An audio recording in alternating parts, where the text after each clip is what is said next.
தமிழ்நாட்டில் அதிகாலை வேளைகளில் பனிமூட்டம் காணப்படும் என்று சென்னை வானிலை ஆய்வு மையம் தெரிவித்துள்ளது. தென் தமிழகம் மற்றும் டெல்டா மாவட்டங்களில் இன்று மிதமான மழைக்கு வாய்ப்புள்ளதாக வானிலை ஆய்வு மையம் தெரிவித்துள்ளது. கிழக்கு திசை காற்றின் வேக மாறுபாடு காரணமாக தமிழ்நாட்டில் ஒரு வாரத்திற்கு மிதமான மழை நீடிக்கக்கூடும் எனவும், குறிப்பாக தென் மாவட்டங்கள் மற்றும் டெல்டா மாவட்டங்களில் மிதமான மழை பெய்யலாம் எனவும் கணித்துள்ளது. தமிழ்நாட்டின் மற்ற பகுதிகளில் வறண்ட வானிலையே நிலவும் எனவும், அதிகாலை வேளையில் லேசான பனிமூட்டம் இருக்கும் எனவும் குறிப்பிட்டுள்ளது. இதனால் தமிழ்நாடு மற்றும் புதுச்சேரியில் குறைந்தபட்ச வெப்பநிலை 2 முதல் 3 டிகிரி செல்சியஸ் வரை குறையக்கூடும் எனவும் கூறியுள்ளது. சென்னையில் மழைக்கு வாய்ப்பில்லை எனவும், அதிகாலை வேளையில் லேசான பனிமூட்டம் காணப்படும் எனவும் வானிலை ஆய்வு மையம் கணித்துள்ளது. தென் தமிழக கடலோரப் பகுதிகள், மன்னார் வளைகுடா மற்றும் குமரி கடல் பகுதிகளில் மணிக்கு 45 கிலோமீட்டர் வேகம் வரை சூறைக்காற்று வீசக்கூடும் என்பதால் அப்பகுதிகளுக்கு மீனவர்கள் செல்ல வேண்டாம் எனவும் வானிலை ஆய்வு மையம் அறிவுறுத்தியுள்ளது. சென்னை உள்ளிட்ட வட தமிழக பகுதிகளில் நீண்ட நாட்களுக்கு பின் குறைந்தபட்ச வெப்பநிலை 21 டிகிரிக்கும் கீழ் குறைந்ததால் கடும் குளிர் நிலவியதாக தனியார் வானிலை ஆய்வாளர் பிரதீப் ஜான் தெரிவித்துள்ளார். இது தொடர்பாக தனது சமூக வலைதள பக்கத்தில் உதகை, குன்னூர், ஏற்காடு, கொடைக்கானல், வால்பாறை உள்ளிட்ட மலைப்பிரதேச பகுதிகளில் 10 டிகிரிக்கும் கீழ் குறைந்தபட்ச வெப்பநிலை பதிவானதாக பதிவிட்டுள்ளார். அதே நேரம் ஓசூர், தென்கனிக்கோட்டை, சூளகிரி, திருத்தணி, காட்பாடி, திருவண்ணாமலை, திருப்பத்தூர், வேலூர் உள்ளிட்ட வட தமிழக பகுதிகளில் 17 டிகிரிக்கும் கீழ் தட்பவெப்பநிலை நிலவியதாக பிரதீப் ஜான் குறிப்பிட்டுள்ளார். மேலும் கும்மிடிப்பூண்டி, புதுச்சேரி, கடலூர், காரைக்கால், நாகை, பரங்கிப்பேட்டை உள்ளிட்ட கடலோர பகுதிகளில் 21 டிகிரிக்கு குறைவாக வெப்பநிலை நிலவியதாக கூறியுள்ளார். சென்னையை பொறுத்தவரை நீண்ட நாட்களுக்கு பின் 21 டிகிரிக்கும் கீழாக குறைந்தபட்ச வெப்பநிலை நிலவியதாகவும், இதன் காரணமாக சென்னை உள்ளிட்ட பல்வேறு மாவட்டங்களில் காலை நேரத்தில் பனிமூட்டம் அல்லது மூடுபனி காண முடிவதாகவும் பிரதீப் ஜான் தெரிவித்துள்ளார். தமிழ்நாட்டில் எஸ்ஐஆர் படிவங்களை சமர்ப்பிப்பதற்கான கால அவகாசம் இன்றுடன் நிறைவடைகிறது. பீகாரை தொடர்ந்து தமிழ்நாடு, புதுச்சேரி உள்ளிட்ட 12 மாநிலங்கள் மற்றும் யூனியன் பிரதேசங்களில் எஸ்ஐஆர் எனப்படும் வாக்காளர் பட்டியல் சிறப்பு தீவிர திருத்தப் பணிகள் நவம்பர் மாதம் 4ஆம் தேதி தொடங்கியது. பூர்த்தி செய்யப்பட்ட படிவங்களை கடந்த 4ஆம் தேதிக்குள் ஒப்படைக்க வேண்டுமென தலைமை தேர்தல் ஆணையம் அறிவித்திருந்த நிலையில் முதலில் 7 நாட்களுக்கு கால அவகாசம் நீட்டிக்கப்பட்ட நிலையில் 2வது முறையாக தமிழ்நாடு உள்ளிட்ட 6 மாநிலங்களுக்கு கூடுதலாக 3 நாட்கள் கால அவகாசம் வழங்கப்பட்டது. இந்நிலையில் பூர்த்தி செய்யப்பட்ட விண்ணப்பங்களை ஒப்படைப்பதற்கான கால அவகாசம் இன்றுடன் நிறைவடைகிறது. இன்றைக்குள் படிவத்தை பூர்த்தி செய்து வழங்காதவர்களின் பெயர்கள் வாக்காளர் பட்டியலில் இருந்து நீக்கப்படும் என தெரிவிக்கப்பட்டுள்ளது.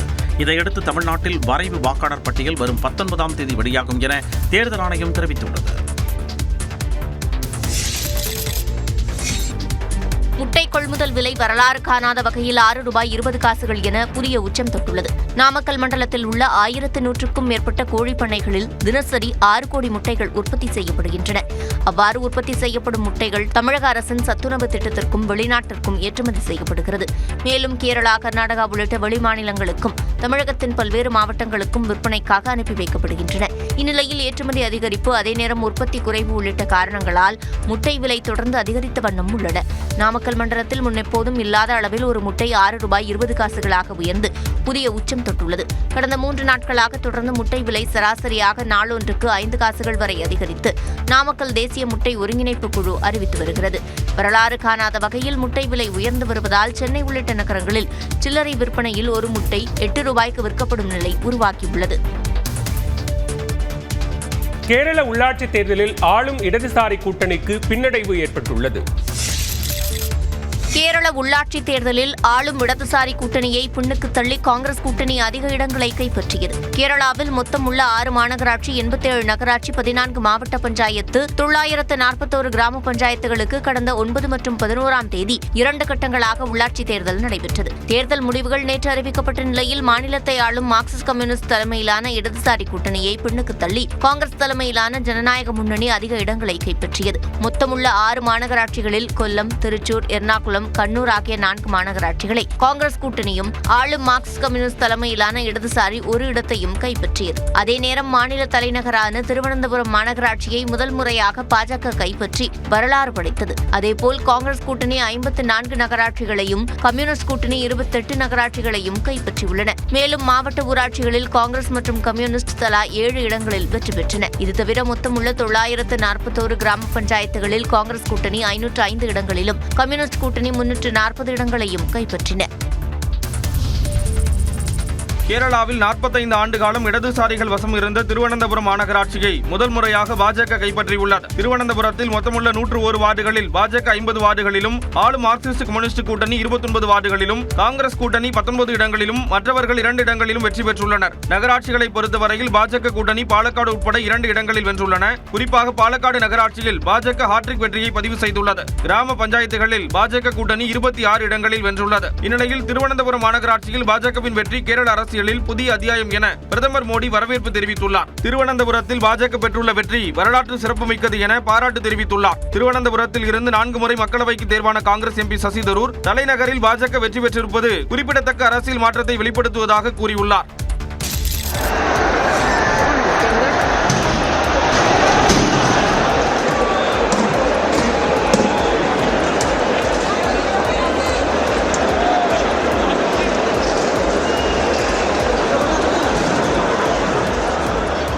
கால்பந்து ஜாம்பவான் மெஸ்ஸியை காண முடியாததால் ஆத்திரத்தில் ரசிகர்கள் வன்முறையில் ஈடுபட்டதால் மைதானம் போர்க்களமாக மாறிய காட்சிகளே இவை. கொல்கத்தாவின் சால்ட்லேக் கால்பந்து மைதானத்தில் நட்பு ரீதியிலான ஆட்டத்தை தொடங்கி வைக்க வந்த மெஸ்ஸியை காண 80,000த்திற்கும் மேற்பட்ட ரசிகர்கள் குவிந்திருந்தனர். ஆனால் அமைச்சர்கள் மற்றும் அதிகாரிகளின் குடும்பத்தினர் மெஸ்ஸியை சூழ்ந்து கொண்டதால் அவரை காண முடியாமல் ரசிகர்கள் முழக்கங்களை எழுப்பினர். மேலும் மைதானத்திற்குள் தண்ணீர் பாட்டில்களையும் வீசினர்.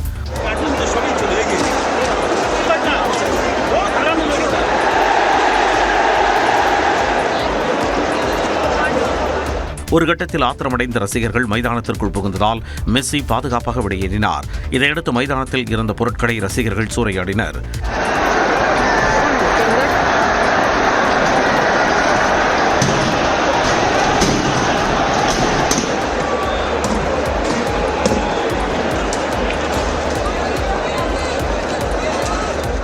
இதனால் காவல்துறையினர் தடியடி நடத்தி ரசிகர்களை விரட்டியடித்தனர்.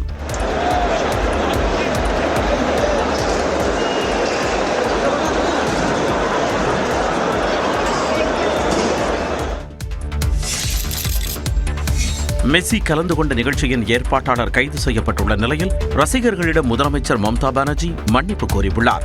மெஸ்ஸி நிகழ்ச்சியில் ஏற்பட்ட அசாதாரண சூழலை கொல்கத்தாவின் இருண்ட நாள் என மேற்குவங்க ஆளுநர் CV ஆனந்த போஸ் குறிப்பிட்டுள்ளார். நிகழ்ச்சி ஏற்பாட்டாளர் தான் பொறுப்பு என்றாலும் காவல்துறையை கையில் வைத்திருக்கும் முதலமைச்சர் மம்தா பானர்ஜி நிலைமையை கட்டுப்படுத்த தவறிவிட்டதாகவும் அவர் குற்றம் சாட்டியுள்ளார். இந்த நிகழ்ச்சியை முறையாக திட்டமிட அரசு தவறிவிட்டதாக மேற்குவங்க பாஜக குற்றம் சாட்டியுள்ளது.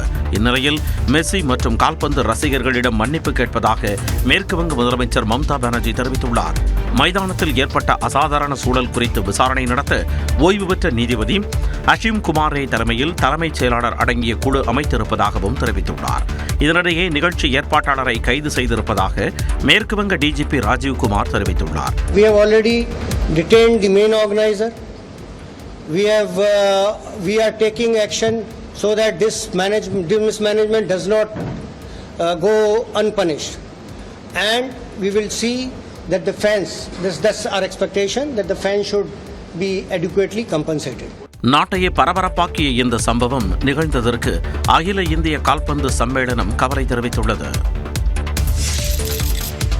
எல்லாரும் அதுக்கப்புறம் காரெல்லாம் எடுத்து உடைக்கும் போது ஃபர்ஸ்ட் தப்பி ஓடினா போதும், ஏதாவது லத்தி சார்ஜ்ல மாட்டிக்கூடாது அப்படின்றது மட்டும் தான் இருந்தது. மெஸ்ஸியை பார்ப்பதற்காக கொல்கத்தா சென்று உயிர் பிழைத்தால் போதும் என சென்னை திரும்பிய ரசிகர்கள் கூறியவைதான் இது. சென்னையிலிருந்து 25,000 ரூபாய் வரை செலவு செய்து கொல்கத்தா சென்ற கால்பந்து ரசிகர்கள் சால்ட் லேக் மைதானத்தில் நடந்த கலவரத்தால் மெஸ்ஸியை முழுமையாக பார்க்க முடியாமல் ஏமாற்றத்துடன் சென்னை திரும்பினர். செய்தியாளர்களுக்கு பேட்டியளித்த அவர்கள் அரசியல் பிரமுகர்கள் மெஸ்ஸியை ரசிகர்களிடம் தடுத்ததாலும் 15 நிமிடத்தில் மெஸ்ஸி கிளம்பியதாலும் ரசிகர்கள் ஆத்திரமடைந்ததாக தெரிவித்துள்ளனர். கல்கட்டாவில் இருக்கிற அரசியல்வாதிங்க, அவங்களோட குழந்தைங்க, கார்பரேட் ஓனர்ஸ், இவங்களே எல்லாரும் அவரை சுத்தி அவரை தப்பிடிச்சு தள்ளி விட்டு இந்த மாதிரி கூத்தடிச்சு கடைசியில 10 நிமிஷத்துலயே அவரே போயிட்டாரு. வாட்டர் கேன் தூக்கி அடிக்க ஆரம்பிச்சாங்க. அதுக்கப்புறம் சேரை உடைச்சி அடிக்க ஆரம்பிச்சாங்க. அப்புறம் அந்த பேரியர் உடைச்சு உள்ள விட்டேன்.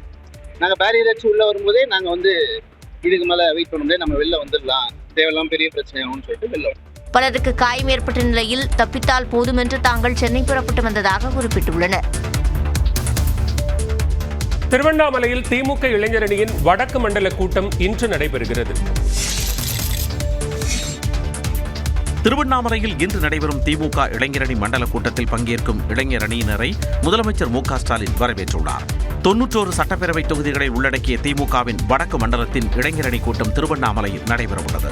துணை முதலமைச்சரும் திமுக இளைஞரணி செயலாளருமான உதயநிதி தலைமையில் நடைபெறும் இந்த கூட்டத்திற்காக பிரம்மாண்ட ஏற்பாடுகள் செய்யப்பட்டுள்ளன. இதில் முதலமைச்சர் மு க ஸ்டாலின் நேரில் பங்கேற்க உள்ள நிலையில் திமுக இளைஞர் அணியினரை கூட்டத்திற்கு வரவேற்று காணொலி வெளியிட்டுள்ளார். மாநிலங்களவையில் அண்ணா பேசிய போது I belong to Dravidian stock என தம்மை அடையாளப்படுத்திக் கொண்டதை குறிப்பிட்டு வரவேற்றுள்ளார். இளைஞர்களா பொறுப்புக்கு வந்திருக்கக்கூடிய உங்களுக்கு திராவிடம் எனும் மக்களுக்கான மாபெரும் ஐடியாலஜியை நீங்க பேச போறீங்க. திராவிட முன்னேற்றக் கழகம் எனும் மாபெரும் மக்கள் இயக்கத்தை அடுத்தடுத்த தலைமுறைக்கு கொண்டு போற தமிழ்நாட்டோட உரிமைகளுக்காக, தமிழோட உயர்வுக்காக போராடுகிற மாபெரும் வரலாற்று கடமை வந்திருக்கு. இந்தியாவிலே இன்னைக்கு தமிழ்நாடு தனித்தன்மையோடு இருக்கு. அந்த லெகசியோட தொடர்ச்சியா நீங்க வரப்போறீங்க. ஞாயிறு அன்று சந்திப்போம். New Dravidian stocks, you are welcome. திமுகவின் இளைஞர்களை கொள்கை ரீதியாக வளர்த்தெடுக்கவே இந்த கூட்டம் எனவும் முதலமைச்சர் குறிப்பிட்டார்.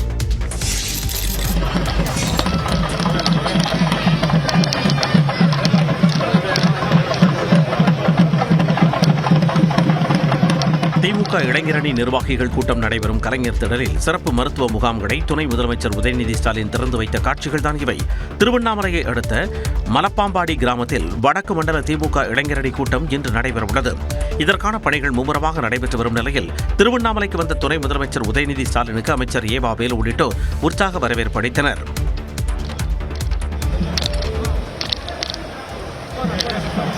தொடர்ந்து விழா நடைபெறும் பகுதிக்கு வந்த உதயநிதி ஸ்டாலின் எக்ஸ்ரே, இஜிசி உள்ளிட்ட அனைத்து வசதிகளுடன் கூடிய 2 சிறப்பு மருத்துவ முகாம்களை திறந்து வைத்தார். பின்னர் திடலில் அமைக்கப்பட்டுள்ள புகைப்பட கண்காட்சிகளை கண்டுகளித்து பேட்டரி வாகனம் மூலம் நிகழ்ச்சி ஏற்பாடுகளை பார்வையிட்டார்.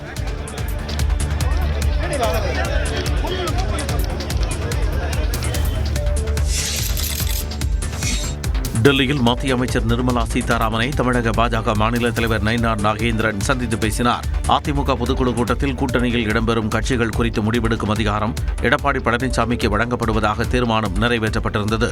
அதைத் தொடர்ந்து எடப்பாடி பழனிசாமியை சென்னையில் உள்ள அவரது இல்லத்தில் நயினார் நாகேந்திரன் சந்தித்தார். இந்நிலையில் நயினார் நாகேந்திரன் சென்னையில் இருந்து விமானம் மூலம் டெல்லி புறப்பட்டு சென்றார். முன்னதாக நியூஸ் 18 தமிழ்நாடு தொலைக்காட்சிக்கு பேட்டியளித்த அவர் டெல்லியில் நடைபெறவுள்ள பெரும்பிடுகு முத்தரையருக்கு தபால் தலை வெளியிடும் நிகழ்ச்சியில் பங்கேற்க செல்வதாக கூறினார்.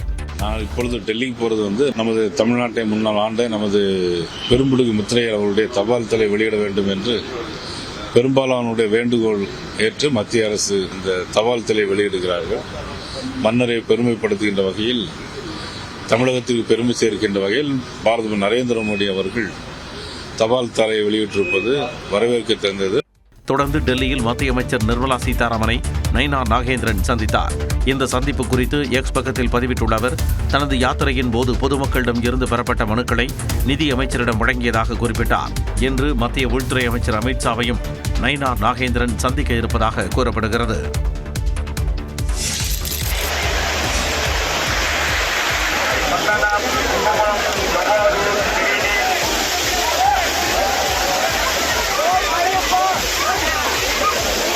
குற்றால அருவிகளில் இரவு முழுவதும் ஜொலிக்கும் மின்வொளி வெளிச்சத்தில் ஐயப்ப பக்தர்கள் ஆனந்தமாய் குளித்து மகிழ்ந்த காட்சிகள் தான் இவை.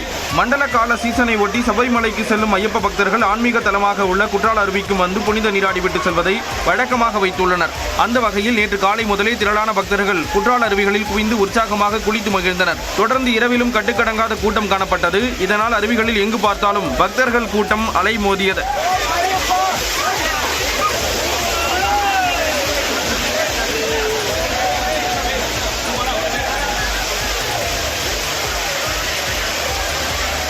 இதேபோன்று உடுமலைப்பேட்டை அருகே உள்ள திருமூர்த்தி மலை பஞ்சலிங்க அருவியில் ஏராளமான சுற்றுலா பயணிகள் மற்றும் ஐயப்ப பக்தர்கள் குளித்து மகிழ்ந்தனர்.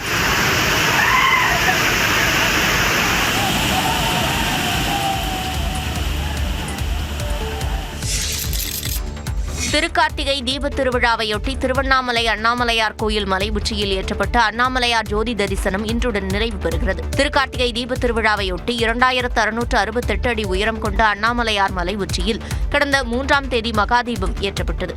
அன்று முதல் தொடர்ந்து 11 நாட்கள் மகாதீபம் ஏற்றப்பட்டு வந்தது. 11வது நாளான நேற்று மாலை 6 மணி அளவில் நகரி வாத்தியங்கள் முழங்க மகாதீபம் ஏற்றப்பட்ட நிலையில் ஜோதி வடிவமாக காட்சியளித்த அண்ணாமலையாரை பக்தர்கள் தரிசித்தனர்.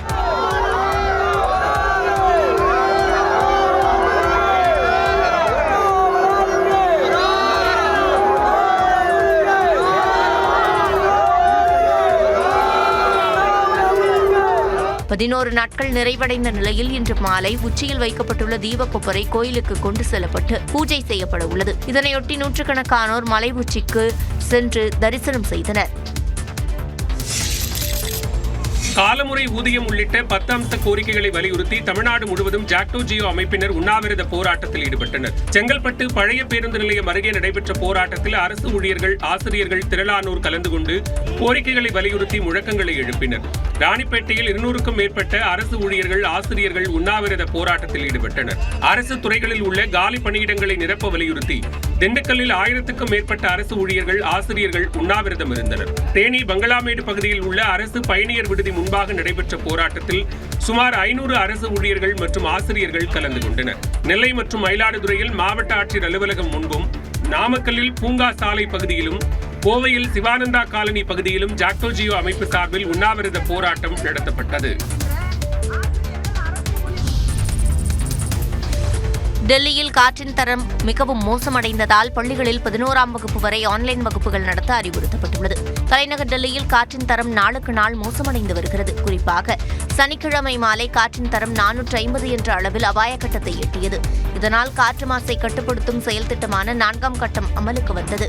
இதன் மூலம் நகராட்சி மற்றும் தனியார் நிறுவனங்கள் 50% பணியாளர்களுடன் மட்டுமே செயல்பட வேண்டும் எனவும் மத்திய அரசு ஊழியர்கள் வீட்டிலிருந்து வேலை செய்யவும் அறிவுறுத்தப்பட்டுள்ளது. அத்தியாவசிய சேவைகளை வழங்கும் லாரிகளை தவிர்த்து மற்ற லாரிகளின் போக்குவரத்திற்கு தடை செய்யப்பட்டுள்ளது. அரசு மற்றும் தனியார் பள்ளிகளில் 11ஆம் வகுப்பு வரை ஹைபிரிட் முறைப்படி, அதாவது குறிப்பிட்ட நாட்களில் ஆன்லைன் வகுப்புகளும் சில நாட்கள் நேரடி வகுப்புகளும் நடத்த உத்தரவிடப்பட்டுள்ளது. முதியோர், குழந்தைகள் உள்ளிட்டோர் அத்தியாவசிய பணிகளை தவிர்த்து வெளியிடங்களுக்கு செல்வதை தவிர்க்குமாறு அறிவுறுத்தப்பட்டுள்ளது. முன்னதாக 3ஆம் கட்டம் அமலுக்கு வந்த நிலையில் நெடுஞ்சாலைகள், சாலைகள், மேம்பாலங்கள் உள்ளிட்ட கட்டுமான பணிகளுக்கு தடை விதிக்கப்பட்டிருப்பது குறிப்பிடத்தக்கது.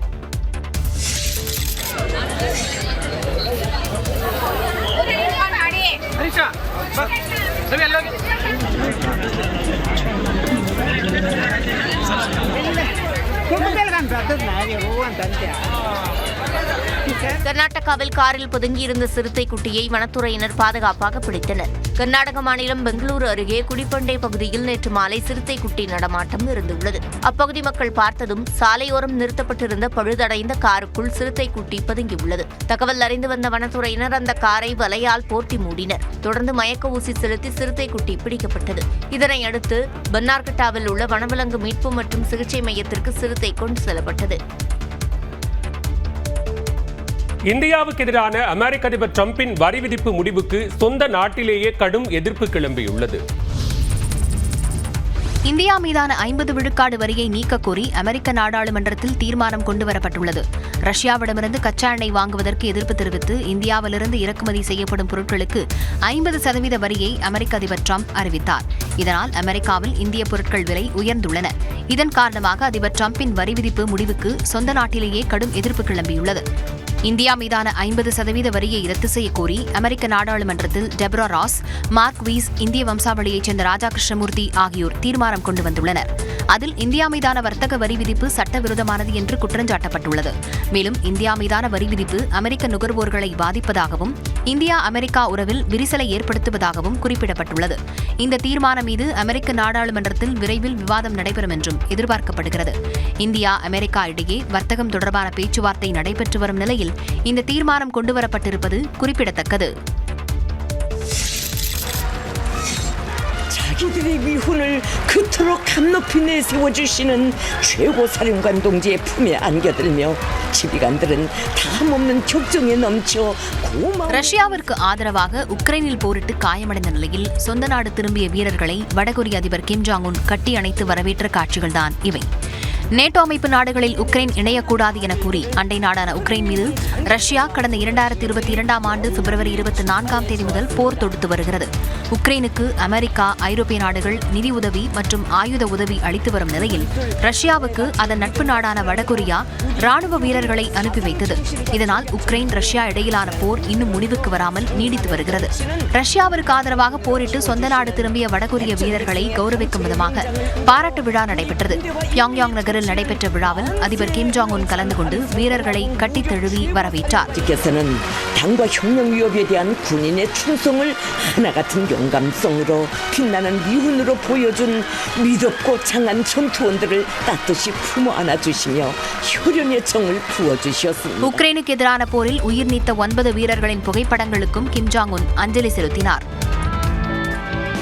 김정은 동지께서는 열사들의 고결한 넋과 정신이 영예의 단상에서 영생하기를 기원하시며 추모의 벽에 흰 꽃송이를 진정하시고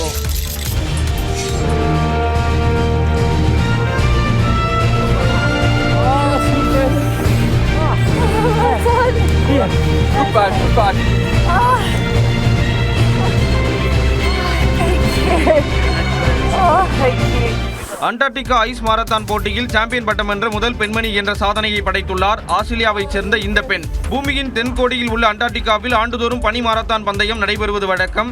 பலத்த காற்று மற்றும் கடும் குளிர் நிறைந்துள்ள அண்டார்டிகா பகுதியில் நடைபெறுவதால் வழக்கமான மாரத்தான் போட்டிகளை விட இது பல மடங்கு கடினமானதாக அமைந்துள்ளது. இந்த ஆண்டு நடைபெற்ற மாரத்தான் போட்டியில் ஆஸ்திரேலியாவைச் சேர்ந்து 35 வயதான ட்ரைஸ்டேல் சாம்பியன் பட்டம் வென்று அசத்தினார். 42.2 கிலோமீட்டர் கொண்ட பந்தய இலக்கை 3 மணி நேரம் 48 நிமிடங்கள் 43 வினாடிகளில் கடந்து ட்ரைஸ்டேல் முதலிடம் பிடித்தார். இதன் மூலம் அண்டார்டிகா ஐஸ் மாரத்தானில் சாம்பியன் பட்டம் வென்று முதல் பெண்மணி என்ற பெருமையையும் பெற்றுள்ளார். இந்தியா தென்னாப்பிரிக்கா அணிகளுக்கு இடையேயான 3வது T20 போட்டி இமாச்சல பிரதேச மாநிலம் தர்மசாலாவில் இன்று நடைபெறுகிறது. இந்தியா வந்துள்ள தென்னாப்பிரிக்கா அணி 5 T20 போட்டிகளில் விளையாடுகிறது. இதில் முதல் போட்டியில் இந்தியாவும் 2வது போட்டியில் தென்னாப்பிரிக்காவும் வெற்றி பெற்றன. இந்திய அணியை பொறுத்தவரையில் சுப்மன் கில், கேப்டன் சூரியகுமார் ஆகியோர் தொடர்ந்து மோசமாகவே விளையாடி வருகின்றனர். இருவரும் தங்கள் திறமையை மீண்டும் நிரூபித்து விமர்சனத்திற்கு விடை கொடுக்க வேண்டிய நெருக்கடியில் உள்ளனர். பந்துவீச்சும் பெரிய அளவு சோபிக்காத நிலையில் அதிலும் அதீத கவனம் செலுத்த வேண்டும் என ரசிகர்கள் எதிர்பார்க்கின்றனர். தர்மசாலா மைதானத்தில் இதுவரை 3 T20 போட்டிகளில் விளையாடியுள்ள இந்திய அணி 2 ஆட்டங்களில் வெற்றி பெற்றுள்ளது. இன்று நடைபெற இருக்கும் ஆட்டம் ரசிகர்கள் மத்தியில் எதிர்பார்ப்பை ஏற்படுத்தியுள்ளது. ஐபிஎல் போட்டிகளில் ஆடும் வீரர்களுக்கான மினி ஏலப்பட்டியலிலிருந்து இந்திய வீரர்கள் உட்பட 9 பேரின் பெயர்கள் நீக்கப்பட்டுள்ளன. 19வது ஐபிஎல் கிரிக்கெட் போட்டிகளில் ஆடும் வீரர்களுக்கான மினி ஏலம் வரும் 16ஆம் தேதி அபுதாபியில் நடைபெறவுள்ளது. இந்த ஏலத்தில் இடம்பெறுவதற்காக 1390 வீரர்கள் தங்கள் பெயர்களை பதிவு செய்திருந்தனர். அவர்களிலிருந்து 359 வீரர்களை மட்டும் ஐபிஎல் நிர்வாகம் தேர்ந்தெடுத்து ஏலத்தில் விட முடிவு செய்திருந்தது. எந்தவித முன்னறிவிப்புமின்றி ஐபிஎல் மினி ஏலப்பட்டியலிலிருந்து மேலும் 9 வீரர்கள் விடுவிக்கப்பட்டுள்ளனர். அதன்படி இந்திய வீரர்கள் மணிசங்கர் முராசிங், ஷாமா மிலிந்த், ஸ்ரீஜித், ஸ்வதிக் சிக்ரா, ராகுல் ராஜ் நமல், விராட் சிங் ஆகியோர் ஏலப்பட்டியலிலிருந்து நீக்கப்பட்டுள்ளனர். இவர்கள் அனைவருக்கும் 30 லட்சம் ரூபாய் அடிப்படை விலையாக நிர்ணயிக்கப்பட்டிருந்தது. இதேபோன்று மலேசிய அணி வீரர் விரந்தீப் சிங், தென்னாப்பிரிக்க வீரர் ஈதன் போஷ், ஆஸ்திரேலிய வீரர் கிறிஸ் கிரீன் ஆகியோரும் ஏலப்பட்டியலிலிருந்து நீக்கப்பட்டுள்ளனர். மலேசிய கார் பந்தயத்தின் போது நடிகர் அஜித்தின் கார் பழுதானது. மலேசிய கார் பந்தயத்தில் தனது கார் பழுதாகி நின்றது வருத்தமளிப்பதாக நடிகரும் கார் ரேசருமான அஜித்குமார் தெரிவித்தார். மலேசியாவில் நடைபெற்று வரும் கார் பந்தய போட்டியில் அஜித்குமார் ரேசிங் அணி பங்கேற்றுள்ளது. சனிக்கிழமை நடைபெற்ற போட்டியில் அஜித் பங்கேற்ற கார் திடீரென பழுதாகி நடுவழியில் நின்றது. ரேடியேட்டர் பழுதானதால் அவரது அணியினரால் போட்டியை தொடர முடியாத சூழல் உருவானது. இது தொடர்பாக அஜித்குமாரிடம் கேட்டபோது கவலைப்பட ஒன்றுமில்லை என தெரிவித்தார்.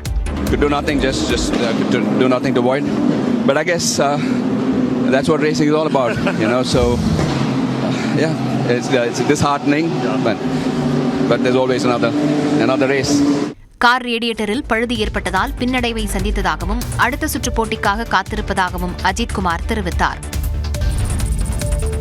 நாட்டின் மிகப்பெரிய பொதுத்துறை வங்கியான SBI வங்கி கடன் மற்றும் சேமிப்பு கணக்குகளுக்கான வட்டி விகிதத்தை குறைத்துள்ளது. ரெப்போ வட்டி விகிதத்தை ரிசர்வ் வங்கி குறைத்ததை தொடர்ந்து SBI வங்கியும் கடனுக்கான வட்டி விகிதத்தை 25 அடிப்படை புள்ளிகள் குறைத்துள்ளது. இதையடுத்து EPLR எனப்படும் வீட்டு கடன்களுக்கான வெளிப்புற பெஞ்ச்மார்க் கடன் வட்டி விகிதம் 25 அடிப்படை புள்ளிகள் குறைந்து 7.90 விழுக்காடாக நிர்ணயிக்கப்பட்டுள்ளது. இதன் மூலம் SBI வங்கியில் வீட்டு கடன் வாங்கியவர்களுக்கான EMI தொகை குறைய உள்ளது. கடனுக்கான வட்டி விகிதம் மட்டுமன்றி அனைத்து விதமான பிக்ஸட் டெபாசிட் வட்டி விகிதங்களும் குறைக்கப்பட்டுள்ளன.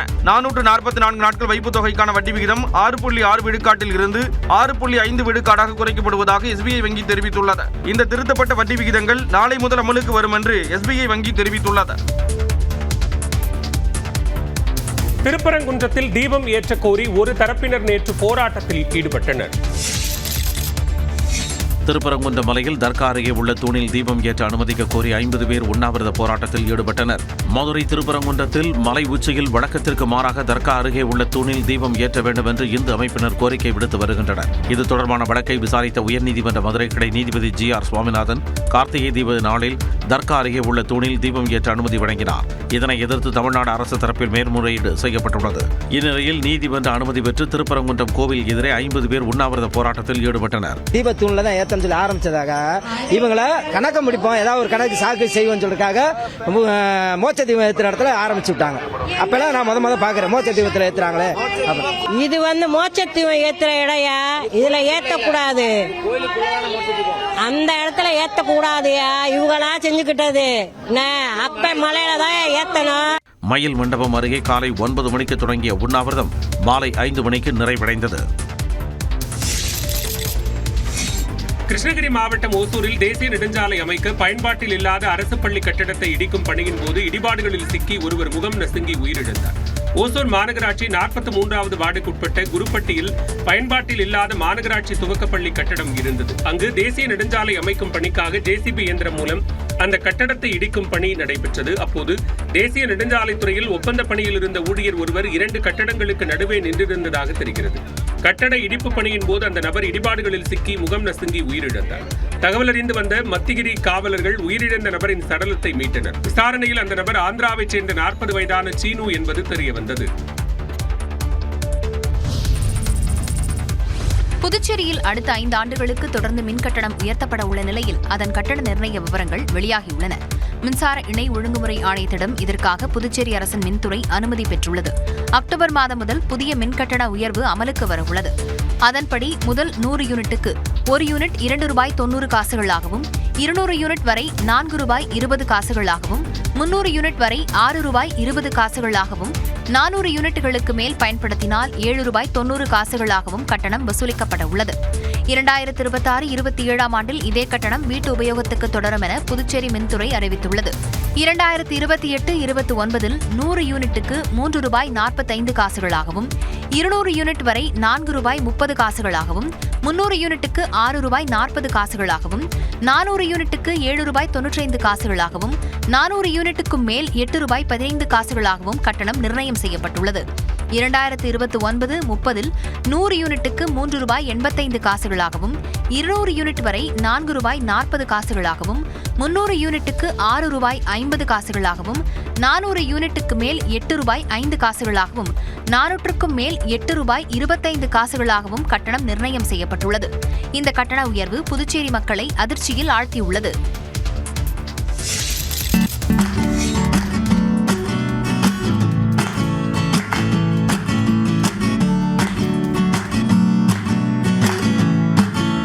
சென்னை மெரினா கடற்கரையில் மாற்றுத்திறனாளிகள் செல்வதற்கு ஏதுவாக அமைக்கப்பட்டுள்ள நவீன நடைபாதைதான் இது. சென்னை மெரினா கடற்கரையில் நீலக்குடி திட்டத்தின் கீழ் பல்வேறு பணிகள் நடைபெற்று வருகின்றன.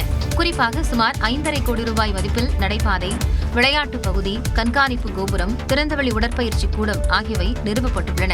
இதன் ஒரு பகுதியாக மாற்றுத்திறனாளிகள் கடலுக்கு செல்ல ஏதுவாக நவீன நடைபாதை அமைக்கப்பட்டுள்ளது. 352 மீட்டர் நீளத்திற்கு அடர்த்தி நிறைந்த நடைபாதையில் மாற்றுத்திறனாளிகள் செல்வதற்கு 10 பலூன் சக்கர நாற்காலிகள் உள்ளன.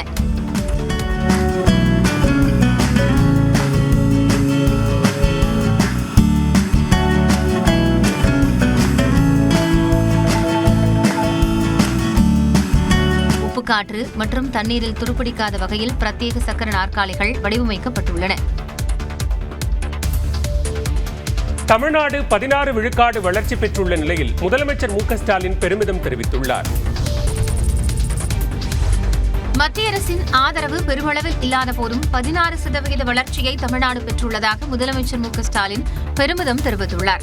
2024-25 நிதியாண்டில் மாநிலங்களின் உள்நாட்டு உற்பத்தி வளர்ச்சி விகிதத்தில் தமிழ்நாடு முதலிடம் பெற்றிருப்பதாக ரிசர்வ் வங்கி வெளியிட்டுள்ள தகவலை சுட்டிக்காட்டி முதலமைச்சர் தனது எக்ஸ் பக்கத்தில் பதிவு ஒன்றை வெளியிட்டுள்ளார். அதில் பெரு மாநிலங்களை எல்லாம் பின்னுக்கு தள்ளி தமிழ்நாடு சாதனை படைத்திருப்பதாக குறிப்பிட்டுள்ளார். பரப்பளவில் பெரிய மாநிலம் இல்லை, மக்கள் தொகையிலும் பெரிய மாநிலம் இல்லை, மத்திய அரசின் ஆதரவும் பெருமளவில் இல்லை என்ற நிலையிலும் மாநில உள்நாட்டு உற்பத்தி வளர்ச்சியில் 16 விழுக்காட்டுடன் தமிழ்நாடு நம்பர் 1 என்றால் அதுதான் திராவிட மாடல் என்று கூறியுள்ளார். கடந்த 3 ஆண்டுகளில் நிலையான அதேவேளையில் மிக அதிகமான வளர்ச்சியை கண்டுள்ளது தமிழ்நாடுதான் என்று ரிசர்வ் வங்கி கூறியிருப்பதாகவும், நம்மோடு ஒப்பிடத்தக்க வளர்ந்த பெரிய மாநிலங்களான மகாராஷ்டிரா, கர்நாடகம், குஜராத் போன்றவற்றை விஞ்சிய இந்த வளர்ச்சி விகிதம் தமிழ்நாட்டிற்கே சொந்தம் என்றும் முதலமைச்சர் மகிழ்ச்சி தெரிவித்துள்ளார். தனிநபர் வருமான உயர்விலும் தமிழ்நாட்டின் வெற்றி தொடர்வதாக சுட்டிக்காட்டியுள்ள முதலமைச்சர் 2031ஆம் ஆண்டு திராவிட மாடல் 2.0 நிறைவுறும் போது இந்தியாவில் தமிழ்நாடு முதலிடத்தில் இல்லாத துறையே இல்லை என்ற நிலையை உருவாக்கி காட்டுவேன் என்றும் சூளுரைத்துள்ளார். மதுரை மாநகராட்சியின் நிர்வாக சீர்கேடுகளை கண்டித்து வரும் புதன்கிழமை கண்டன ஆர்ப்பாட்டம் நடைபெறும் என்று அதிமுக பொதுச் செயலாளர் எடப்பாடி பழனிசாமி அறிவித்துள்ளார். இபிஎஸ் வெளியிட்டுள்ள அறிக்கையில், அதிமுக ஆட்சியில் அடிக்கல் நாட்டப்பட்ட முல்லைப் பெரியாறு கூட்டு குடிநீர் திட்டத்தின் பணிகள் முடிவடையும் முன்பே தேர்தலை மனதில் வைத்து அவசரகதியில் முதலமைச்சர் திறந்து வைத்திருப்பதாக குற்றம் சாட்டியுள்ளார். மதுரையில் வரி விதிப்பில் 200 கோடி ரூபாய் ஊழல் நடந்த புகார் குறித்து அரசு முறையாக விசாரணை நடத்தவில்லை என்றும், குண்டும் குழியுமாக உள்ள சாலைகள் புதுப்பிக்கப்படவில்லை என்றும், முறையாக குடிநீர் வழங்குவதில்லை என்றும் குற்றம் சாட்டியுள்ளார். இவற்றை கண்டித்து மதுரையில் வரும் புதன்கிழமை காலை 10 மணி அளவில் கண்டன ஆர்ப்பாட்டம் நடைபெறும் என இபிஎஸ் அறிவித்துள்ளார். இதனிடையே ஆதிதிராவிடர் மாணவ விடுதிகளுக்கு திமுக அரசு உரிய காலத்தில் நிதியை விடுவிப்பதில்லை என எடப்பாடி பழனிசாமி கண்டனம் தெரிவித்துள்ளார். மயிலாடுதுறை மாவட்டம் மணல்மேடு ஆதிதிராவிடர் மாணவர் விடுதியில் காப்பாளராக இருந்து தற்கொலை செய்து கொண்ட மகேந்திரன் தன்னுடைய பணத்தை செலவு செய்து மாணவர்களுக்கு உணவளித்ததாக குறிப்பிட்டுள்ளார். இதேபோன்று பல விடுதிகளில் காப்பாளர்கள் சொந்த பணத்தை செலவு செய்யும் நிலை இருப்பதால் அவர்கள் மன அழுத்தத்தில் இருப்பதாகவும், இதனால் உடனடியாக நிதியை விடுவிக்க வேண்டும் என்றும் எடப்பாடி பழனிசாமி வலியுறுத்தியுள்ளார். சென்னையில் நடைபெற்ற பாமக மூத்த தலைவர் ஏ.கே. மூர்த்தி இல்ல திருமண விழாவில் கலந்து கொண்டு மணமக்களை முதலமைச்சர் மு.க. ஸ்டாலின் வாழ்த்தினார். பாமக மூத்த தலைவரும் முன்னாள் மத்திய இணையமைச்சருமான ஏ.கே. மூர்த்தி இல்ல திருமண விழா சென்னையில் நடைபெற்றது. விழாவில் கலந்து கொண்ட முதலமைச்சர் மு.க. ஸ்டாலின் மணமக்களை வாழ்த்தினார்.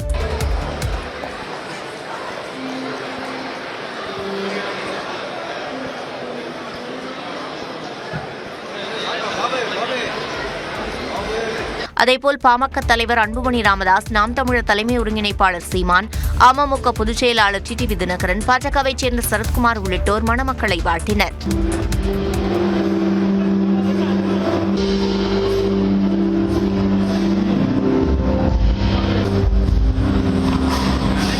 மேலும் அரசியல் தலைவர்கள், சினிமா பிரபலங்கள் உள்ளிட்டோர் விழாவில் கலந்து கொண்டு மணமக்களை வாழ்த்தினர். RSS இயக்கம் அதெல்லாம் விஜில்னு ஒரு இலக்கிய அமைப்பு. பாரதிய பேசுனாங்க.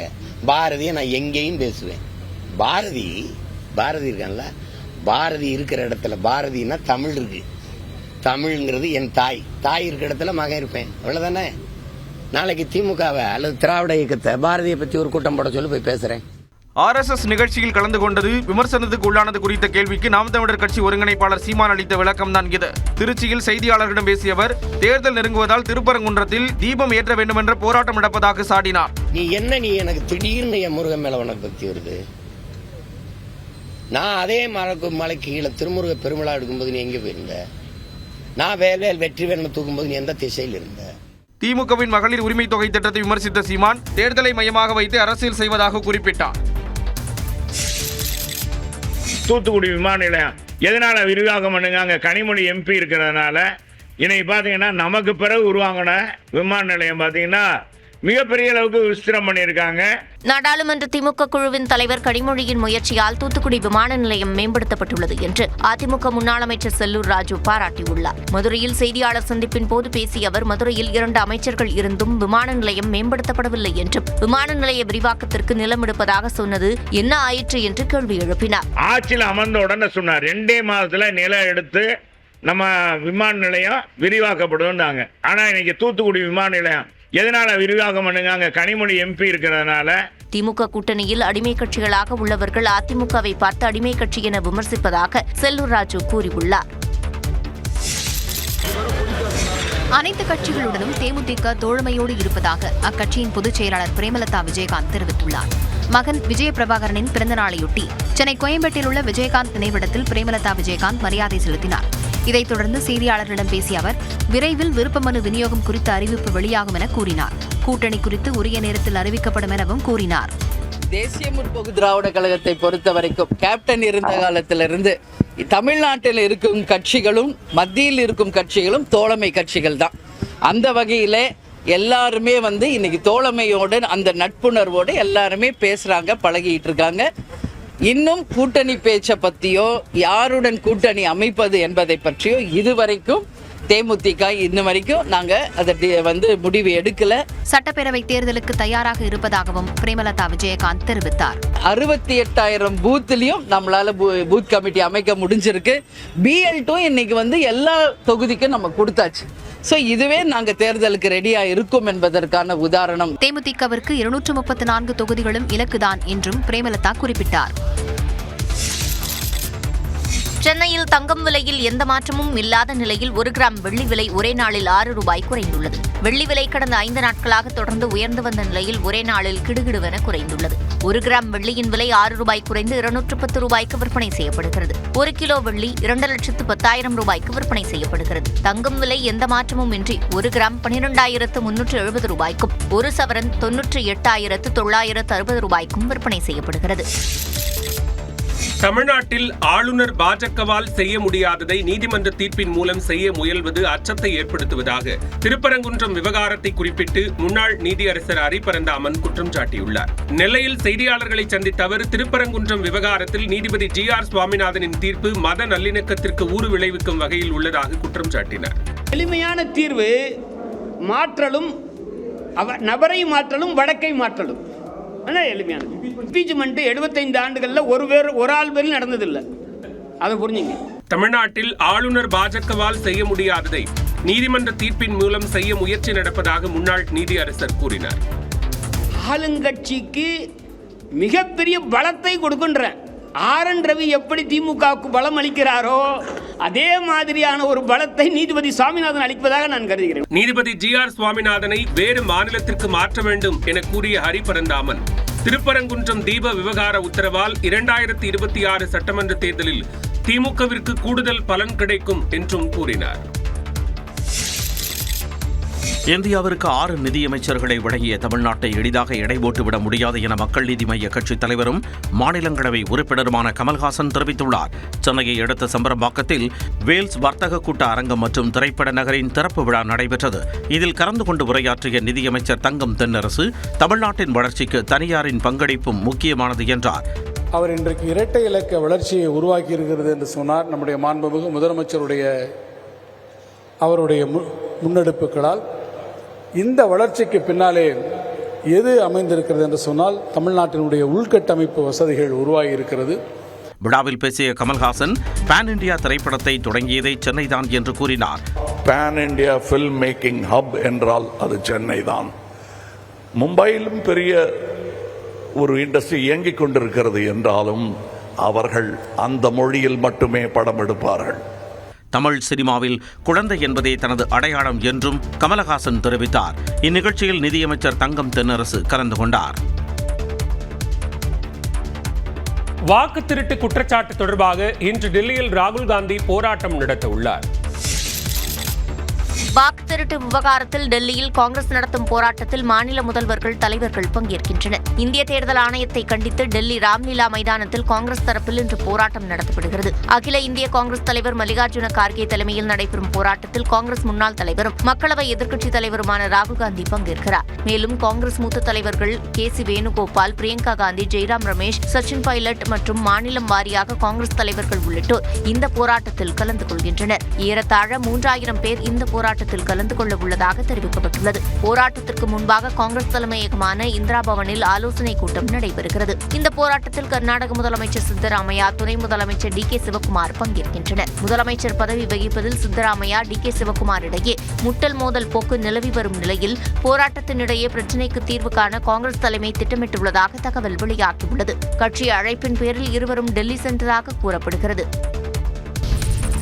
நீதிமன்ற உத்தரவு இல்லாமல் சொத்துக்களை பறிமுதல் செய்யும் அமலாக்கத்துறையின் அதிகாரம் குறித்து உச்சநீதிமன்றம் கவலை தெரிவித்துள்ளது. கர்நாடக மாநிலத்தைச் சேர்ந்த காங்கிரஸ் சட்டமன்ற உறுப்பினர் வீரேந்திரா தனது சொத்துக்களை அமலாக்கத்துறை சட்டவிரோதமாக முடக்கியுள்ளதாக உச்சநீதிமன்றத்தில் வழக்கு தொடர்ந்திருந்தார். இது தொடர்பான வழக்கு நீதிபதி நரசிம்ஹா சந்தூர்கர் அமர்வில் விசாரணைக்கு வந்தது. மனுதாரர் தரப்பில் ஆஜரான மூத்த வழக்கறிஞர் முகுல் ரோஹத்கி அமலாக்கத்துறைக்கு வரம்பற்ற அதிகாரம் வழங்கப்பட்டிருப்பதாகவும் இதனால் அமலாக்கத்துறை அதிகார துஷ்பிரயோகம் செய்வதாகவும் முறையிட்டார். அப்போது குறுக்கிட்ட நீதிபதிகள் பணப்பரிமாற்ற சட்டத்தில் சில தவறுகள் இருப்பதாக கருத்து தெரிவித்தனர். சொத்துக்கள் மீதும் அரசியலமைப்பு பாதுகாப்பு மீதும் நீதித்துறை சாராத நபர்கள் எப்படி முடிவெடுக்க முடியும் என்று கேள்வி எழுப்பிய நீதிபதிகள் இந்த மனுவுக்கு மத்திய அரசு மற்றும் அமலாக்கத்துறை பதிலளிக்க நோட்டீஸ் அனுப்ப உத்தரவிட்டனர். மேலும் அமலாக்கத்துறை சட்ட விதிகளுக்கு எதிராக நிலுவையில் உள்ள மனுக்களோடு இந்த மனுவையும் இணைத்து விசாரிக்க நீதிபதிகள் உத்தரவிட்டனர்.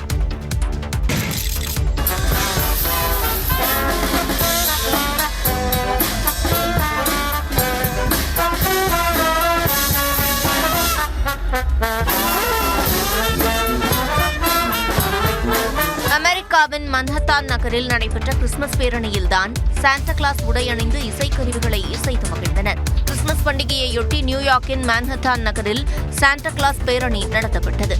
சாண்டா கிளாஸ் போன்று சிவப்பு நிற உடை அணிந்தும் பலவித கதாபாத்திரங்களின் உடை அணிந்தும் 1000க்கும் மேற்பட்டோர் கலந்து கொண்டனர். இடையிடையே இசைக்கு ஏற்ப நடனமாடி மகிழ்ந்தனர்.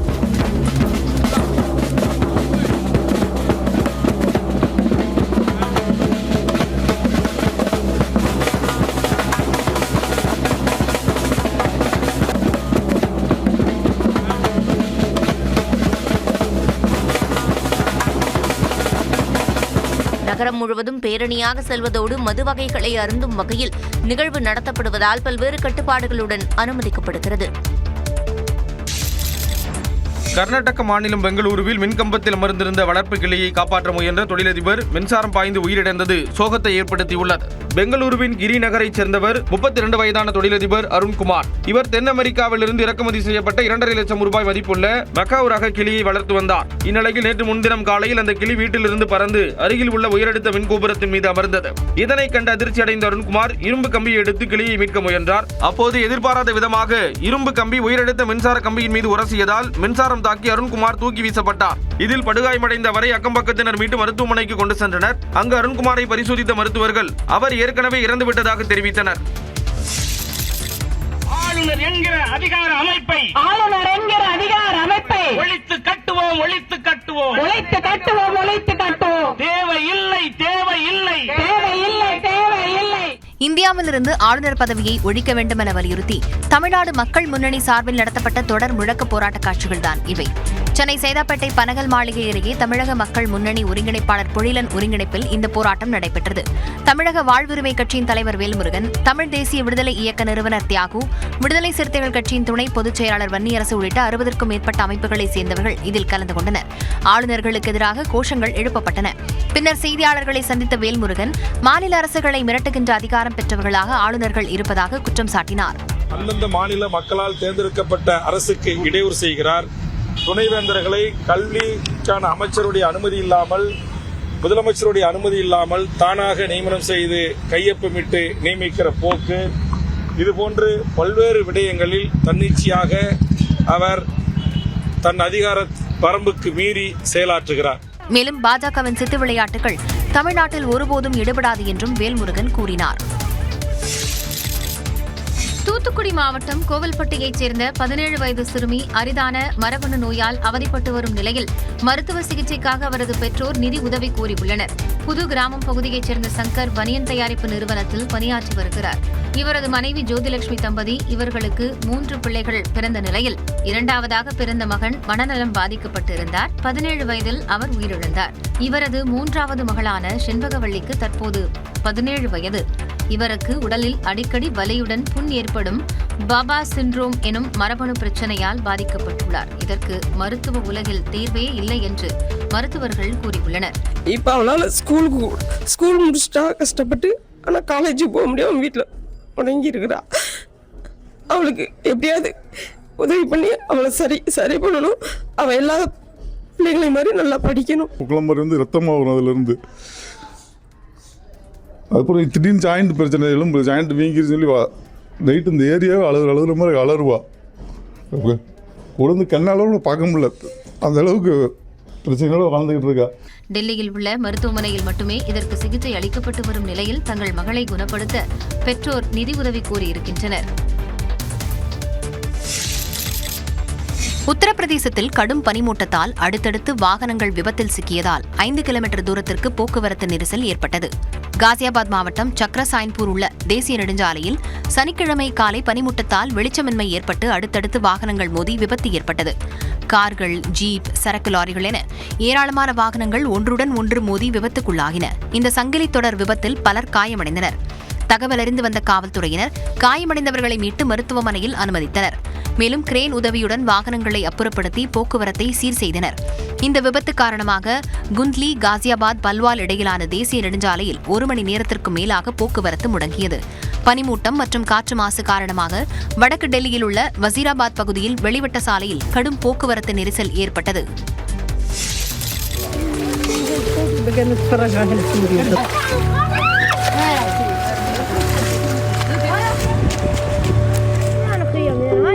காசாவில் போரினால் பாதிக்கப்பட்ட மக்களை புயல் மழை வாட்டி வதைத்துள்ளதால் பலர் வாழ வழியின்றி தவிக்கும் நிலை ஏற்பட்டுள்ளது. காசா மீது இஸ்ரேல் நடத்தி வரும் தாக்குதலில் 70,000க்கும் மேற்பட்டோர் உயிரிழந்துள்ளதாக கூறப்படுகிறது. சிதிலமடைந்த வீடுகளுக்கு இடையே பலர் வசித்து வரும் நிலையில் புதன்கிழமை மாலை அப்பகுதியில் சக்தி வாய்ந்த குளிர்கால புயல் வீசியது. இதன் காரணமாக குண்டுவீச்சில் பாதிக்கப்பட்ட வீடுகள் இடிந்ததில் 14 பேர் உயிரிழந்துள்ளனர். தற்காலிக கூடாரங்களில் மழைநீர் தேங்கியதால் இயல்பு வாழ்க்கையும் முடங்கியுள்ளது.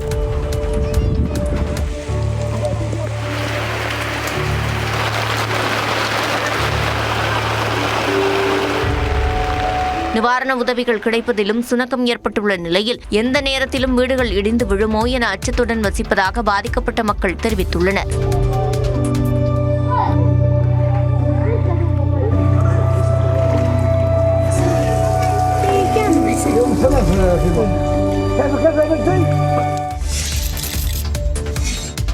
(2001) நாடாளுமன்ற தாக்குதலில் உயிரிழந்தவர்களின் புகைப்படங்களுக்கு குடியரசு துணைத் தலைவர், பிரதமர் உள்ளிட்டோர் மரியாதை செலுத்தினர். கடந்த 2001ஆம் ஆண்டு டிசம்பர் 13ஆம் தேதி நாடாளுமன்ற வளாகம் மீது தீவிரவாதிகள் தாக்குதல் நடத்தினர். இதில் நாடாளுமன்ற பாதுகாப்பு படையினர் உள்ளிட்ட 14 பேர் வீர மரணமடைந்தனர்.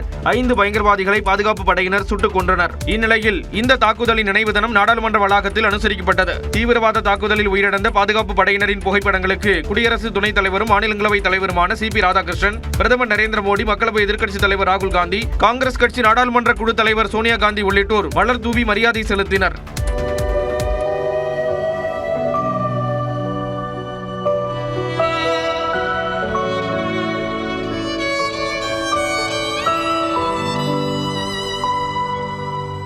மத்திய அமைச்சர் கிரண் ரிஜிஜு, காங்கிரஸ் MP பிரியங்கா காந்தி உள்ளிட்டோரும் மரியாதை செலுத்தினர்.